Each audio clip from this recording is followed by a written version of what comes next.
America America America అమెరికాలో చదువుకోవాలి అనుకున్న వాళ్ళకి విశ్వసనీయమైన పేరు మన శౌర్య కన్సల్టెన్సీ. కాంటాక్ట్ 8985189851. మా ప్రపోజల్ ఇంకా ఆ స్టేలో ఉంది కాబట్టి లీగల్గా అమరావతి అని చెప్తాం ప్రస్తుతం. అమరావతిలోనే ఉన్నాయి కదా. నేను ఇది ఒక పిచ్చి పరిశీలన అంటే మీరు కాస్త క్షమించాలి. తెలుగుదేశం వాళ్ళు అడుగుతూ ఉన్నారు, మీరు అమరావతి రాజధాని అంటే ఏం చెప్తారు మా పిల్లలకి అమెరికాలో అడిగితే.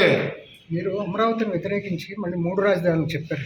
చెప్పాం కదా, ఇప్పుడు దాని మీద ఉన్నాం. దాని మీద క్లారిటీ లేదు కదా. ఇప్పుడు మీద we are also we are on that stand only, but it is in the supreme court litigation. How can I speak that? మేము ఇప్పటికీ చెప్తున్నాం మా విధానం 3 రాజధానులే. అమ్మో 3 రాజధానులు అయితే పంప అంటుకుపోతాయి. అంటుకుపోదు మరి పొలాలు కొనుక్కున్నోడికి, అంటుకుపోదు మరి కోట్లు పెట్టుబడి పెట్టినోడికి. మేము 3 రాజధానులే మా విధానం ఇప్పటికీ ఎప్పటికీ కూడా. దాంతోనే మేము ఎన్నికలకు వెళ్తాం, దానిలో ఏమి సందేహం ఏమి లేదు, మాట మార్చే ప్రశ్నే లేదు. But that is in the court. Stay ఉంది కాబట్టి మేము షిఫ్ట్ కావట్లేదు. ఎప్పుడు స్టే దొరికిపోతే అప్పుడు షిఫ్ట్ అవుతాం. ఇప్పుడు అడిగితే అమరావతి అంటాం, మా విధానం మాత్రం 3 రాజధానులు అంటాం.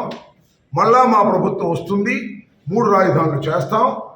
హైకోర్టు కర్నూలులో ఉంటుంది, శాసనసభ అమరావతిలో ఉంటుంది, సెక్రటేరియట్ విశాఖపట్నంలో ఉంటుంది. ఇదే మా విధానం. దీనిలో ఏ విధమైన మార్పు ఉండదు, ఉండబోదు.